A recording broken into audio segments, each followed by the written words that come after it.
नमस्कार। जया लिटरेचर में आप सबका बहुत बहुत स्वागत है। प्रस्तुत है प्रतिज्ञा भाग 5। कमला प्रसाद गृह प्रबंध में अपने को लासानी समझते थे। यूँ तो बुद्धि विकास में वह अपने को अफलातून से रत्ती भर भी कम न समझते थे, पर गृह प्रबंध में उनकी सिद्धि सर्वमान्य थी। सिनेमा रोज देखते थे, पर क्या मजाल थी कि जेब से एक पैसा भी खर्च करें। मैनेजर से दोस्ती कर रखी थी, उल्टे उसके यहाँ कभी कभी दावत खा आते थे। पैसे का काम धेले में निकालते थे और बड़ी सुंदरता से कभी कभी लाला बद्री प्रसाद से इस विषय में उनकी ठन भी जाया करती थी। बूढ़े लाला जी बेटे की इस कुत्सित मनोवृत्ति पर कभी कभी खरी खरी कह डालते थे। कमला प्रसाद समझ गए कि लाला जी इस वक्त कोई आपत्ति ना सुनेंगे, बल्कि आपत्ति से उल्टा असर होने की संभावना थी। इसलिए उन्होंने कूटनीति से काम लेने का निश्चय किया। प्रातःकाल पूर्णा के द्वार पर जाकर आवाज़ दी। पूर्णा पहले तो उनसे पर्दा करती थी, पर अब बहुरिया बनकर बैठने से कैसे काम चल सकता था। उन्हें अंदर बुला लिया। बरामदे में चारपाई पड़ी हुई थी। कमला प्रसाद बाबू उस पर जा बैठे। एक क्षण में पूर्णा आकर उनके सामने खड़ी हो गई। पूर्णा का माथा घूंघट से ढका हुआ था, पर दोनों सजल आंखें कृतज्ञता और विनय से भरी हुई भूमि की ओर ताक रही थी। कमला प्रसाद उसे देखकर अवाक सा रह गया। वह इस इरादे से आया था कि इसे किसी भांति यहाँ से टाल दूँ, मैके चले जाने की प्रेरणा करूँ। उसे इसकी जरा भी चिंता न थी कि इस अबला का भविष्य क्या होगा, उसका निर्वाह कैसे होगा, उसकी रक्षा कौन करेगा, इसका उसे लेश मात्र भी ध्यान न था। वह केवल इस समय उसे यहाँ से टालकर अपने रुपए बचा लेना चाहता था। पर विधवा की सरल निष्कलंक दीन मूर्ति देखकर उसे अपनी कुटिलता पर लज्जा आ गई। कौन प्राणी ऐसा हृदयहीन है जो किसी कोमल पुष्प को तोड़कर भाड़ में फेंक दे। जीवन में पहली बार उसे सौंदर्य का आकर्षण हुआ। अंधेरे घर में दीपक जल उठा। बोले, तुम्हें यहाँ अब अकेले रहने में तो बड़ा कष्ट होता होगा। उधर प्रेमा भी अकेले घबराया करती है। उसी घर में तुम भी क्यों नहीं चली जाओ? कोई हर्ज है क्या? पूर्णा सिर नीचे किए एक क्षण तक सोचने के बाद बोली, हर्ज तो कुछ नहीं है बाबूजी, यहाँ भी तो आप ही लोगों के भरोसे पड़ी हूँ। कमला प्रसाद, तो आज चली चलो, बाबूजी की भी यही इच्छा है। मैं जाकर आदमियों को असबाब ले जाने के लिए भेज देता हूँ। पूर्णा, नहीं बाबूजी, इतनी जल्दी न कीजिए, जरा सोच लेने दीजिए। कमला प्रसाद, इसमें सोचने की कौन सी बात है? अकेले कैसे पड़ी रहोगी? पूर्णा, अकेली तो नहीं हूँ, मेहरी भी तो यहीं सोने को कहती है। कमला प्रसाद, अच्छा, वह बिल्लो? हाँ, बुढ़िया है तो सीधी, लेकिन टर्री है। आखिर मेरे घर चलने में तुम्हें क्या असमंजस है? पूर्णा, कुछ नहीं, असमंजस क्या है? कमला प्रसाद, तो आदमियों को जाकर भेज दूँ? पूर्णा, भेज दीजिएगा, अभी जल्दी क्या है? कमला प्रसाद, तुम व्यर्थ ही इतना संकोच कर रही हो पूर्णा। क्या तुम समझती हो कि तुम्हारा जाना मेरे घर के प्राणियों को बुरा लगेगा? कमला प्रसाद का अनुमान ठीक था। पूर्णा को वास्तव में यही आपत्ति थी, पर वह संकोचवश इसे प्रकट न कर सकती थी। उसने समझा बाबूजी ने मेरे मन की बात ताड़ ली। इससे वह लज्जित भी हो गई। बाबू साहब के घर वालों के विषय में ऐसी धारणा उसे न करनी चाहिए थी, पर कमला प्रसाद ने उसके संकोच का शीघ्र ही अंत कर दिया। बोले, तुम्हारा यह अनुमान बिल्कुल स्वाभाविक है पूर्णा, लेकिन सोचो, मेरे घर में ऐसा कौन सा आदमी है जो तुम्हारा विरोध कर सके। बाबूजी की स्वयं यह इच्छा है। मुझे तुम खूब जानती हो। पंडित वसंत कुमार जी से मेरी कितनी गहरी दोस्ती थी, यह तुमसे छिपा नहीं। प्रेमा तुम्हारी सहेली ही है। अम्मा जी को तुमसे कितना प्रेम है वह तुम खूब जानती ही हो। रह गई सुमित्रा, उसे जरा कुछ बुरा लगेगा। तुमसे कोई पर्दा नहीं, लेकिन उसकी बातों की परवाह कौन करता है। उसे खुश रखने का भी तुम्हें एक गुर बताए देता हूँ। कभी कभी यह मंत्र फूंक दिया करना, फिर वह कभी तुम्हारी बुराई ना करेगी। बस उसकी सुंदरता की तारीफ करती रहना। यह न समझना कि रंभा या उर्वशी कहने से वह समझ जाएगी कि यह मुझे बना रही है। तुम चाहे जितना बढ़ाओ, वह उसे यथार्थ ही समझेगी। इसी मंत्र से मैं उसे नचाया करता हूँ। यही मंत्र तुम्हें बताए देता हूँ।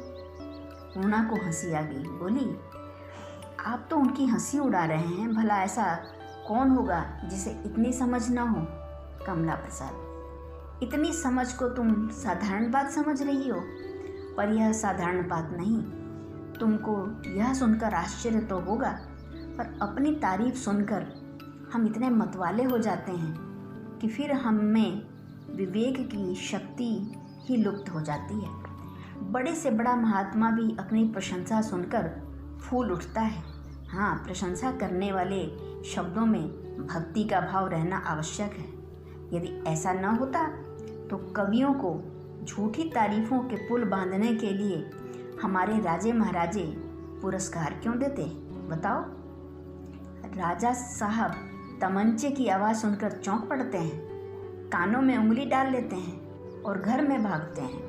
पर दरबार का कवि उन्हें वीरता में अर्जुन और द्रोणाचार्य से 2 हाथ और ऊंचा उठा देता है तो राजा साहब की मूछें खिल उठती हैं। उन्हें एक क्षण के लिए भी यह ख्याल नहीं आता यह मेरी हंसी उड़ाई जा रही है। ऐसी तारीफों में हम शब्दों को नहीं, उनके अंदर छिपे हुए भावों को ही देखते हैं। सुमित्रा रंग रूप में अपने बराबर किसी को नहीं समझती। न जाने उसे यह शब्द कैसे हो गया। यह कहते हुए बहुत दुख होता है पूर्णा, पर इस स्त्री के कारण मेरी ज़िंदगी खराब हो गई। मुझे मालूम ही ना हुआ कि प्रेम किसे कहते हैं। मैं इस संसार में सबसे अभागा प्राणी हूँ, और क्या कहूँ। पूर्व जन्म के पापों का प्रायश्चित कर रहा हूँ। सुमित्रा से बोलने को जी नहीं चाहता, पर मुंह से कुछ नहीं कहता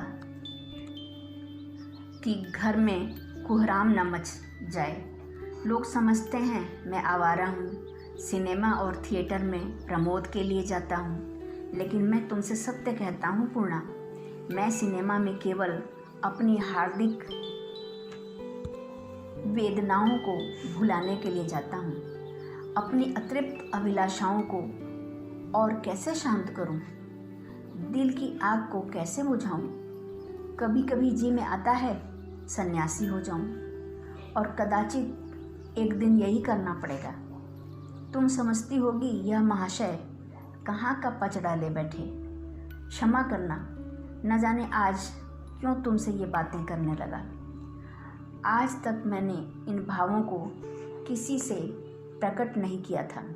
व्यक्ति हृदय ही से सहानुभूति की आशा होती है, बस यही समझ लो। तो मैं जाकर आदमियों को भेज देता हूँ, तुम्हारा असबाब उठा ले जाएंगे। पूर्णा को अब क्या आपत्ति हो सकती थी। उसका जी अब भी इस घर को छोड़ने को ना चाहता था, पर वह इस अनुरोध को टाल न सकी।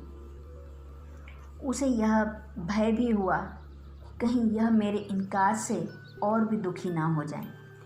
आश्रय विहीन अबला के लिए इस समय तिनके का सहारा ही बहुत था, तो वह नौका की कैसे अवहेलना करती। पर वह क्या जानती थी कि वह उसे उबारने वाली नौका नहीं, वरन एक विचित्र जल जंतु है जो उसकी आत्मा को निगल जाएगा। पूर्णा को अपने घर से निकलते समय बड़ा दुख होने लगा। जीवन के 3 वर्ष इसी घर में काटे थे। यहीं सौभाग्य के सुख देखे, यहीं वैधव्य के दुख भी देखे। अब उसे छोड़ते हुए हृदय फट जाता था। जिस समय चारों का हार उसका असबाब उठाने के लिए घर आए, वह सहसा रो पड़ी। उसके मन में कुछ वैसे ही भाव जागृत हो गए जैसे शव को उठाते समय शोकातुर प्राणियों के मन में आ जाते हैं। यह जानते हुए भी कि लाश घर में नहीं रह सकती, जितनी जल्दी उसका दाह संस्कार क्रिया हो जाए उतना ही अच्छा है। वे एक क्षण के लिए मोह के आवेश में आकर पांव से चिमट जाते हैं और शोक से बेहवल होकर करुण स्वर में रुदन करने लगते हैं। वह आत्म प्रवंचना जिसमें अब तक उन्होंने अपने को डाल रखा था कि कदाचित अब भी जीवन के कुछ चिन्ह प्रकट हो जाएं, एक पर्दे के समान आँखों के सामने से हट जाती है और मोह का अंतिम बंधन टूट जाता है। उसी भांति पूर्णा भी घर के एक कोने में दीवार से मुंह छिपाकर रोने लगी। अपने प्राणेश की स्मृति का यह आधार भी शोक के अपार सागर में विलीन हो रहा था। उस घर का एक एक कोना उसके लिए मधुर स्मृतियों से रंजित था। सौभाग्य सूर्य के अस्त हो जाने पर भी यहाँ उसकी कुछ झलक दिखाई देती थी। सौभाग्य संगीत का अंत हो जाने पर भी यहाँ उसकी प्रतिध्वनि आती रहती थी। घर में विचरते हुए उसे अपने सौभाग्य का विषादमय गर्व होता रहता था। आज सौभाग्य सूर्य का यह अंतिम प्रकाश मिटा जा रहा था। सौभाग्य संगीत की प्रतिध्वनि एक अनंत शून्य में डूबी जाती थी। वह विषादमय गर्व हृदय को चीरकर निकला जाता था। पड़ोस की स्त्रियों को जब मालूम हुआ कि पूर्णा यहाँ से जा रही है तो सब उसे विदा करने आईं। पूर्णा के शील और विनय ने भी सभी को मुग्ध कर लिया था। पूर्णा के पास धन न था पर मीठी बातें थीं, प्रसन्न मुख था, सहानुभूति थी, सेवा भाव था, जो धन की अपेक्षा कहीं मूल्यवान रत्न है और जिसकी प्राणियों को धन से कहीं अधिक आवश्यकता होती है। पूर्णा उन सभी से गले मिलकर विदा हुई, मानो लड़की ससुराल जाती हो।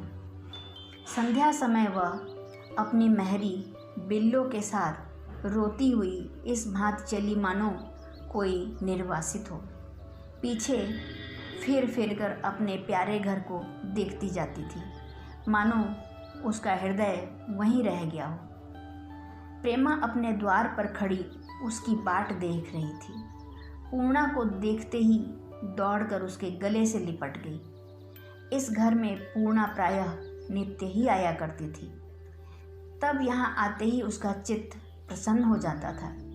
आमोद प्रमोद में समय कट जाता था, पर आज इस घर में कदम रखते उसे संकोच में ग्लानि हो रही थी। शायद वह पछता रही थी कि व्यर्थ ही आई। प्रेमा के गले मिलकर भी उसका चित्त प्रसन्न नहीं हुआ। तब वह सखी भाव से आती थी, आज वह आश्रिता बनकर आई थी। तब उसका आना साधारण बात था, उसका विशेष आदर सम्मान न होता था, लोग उसका स्वागत करने को न दौड़ते थे। आज उसके आते ही देवकी भंडार का द्वार खुला छोड़कर निकल आई। सुमित्रा अपने बाल गुंथवा रही थी, अधगुंथी चोटी पर आंचल डालकर भागी। महरियाँ अपने अपने काम छोड़कर निकल आईं। कमला प्रसाद तो पहले ही से आंगन में खड़े थे। लाला बद्री प्रसाद संध्या करने जा रहे थे, उसे स्थगित करके आंगन में आ पहुँचे। यह समारोह देखकर पूर्णा का हृदय विदीर्ण हुआ जाता था।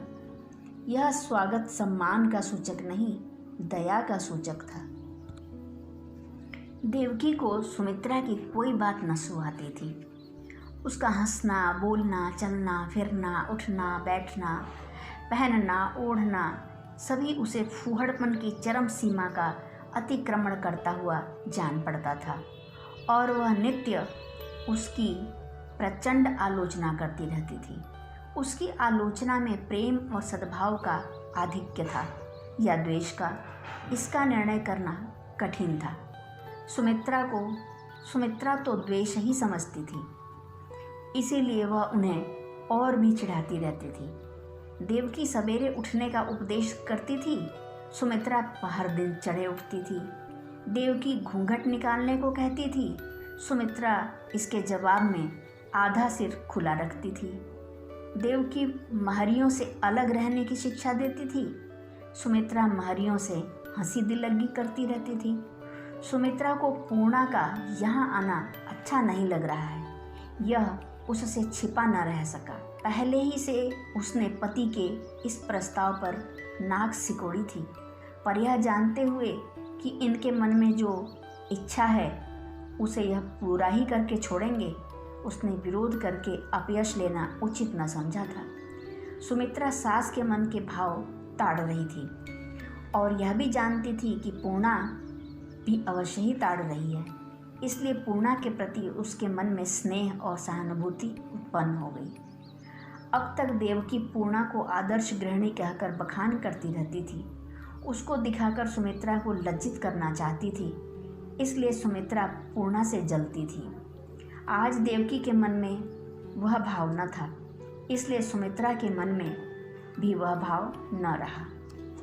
धन्यवाद।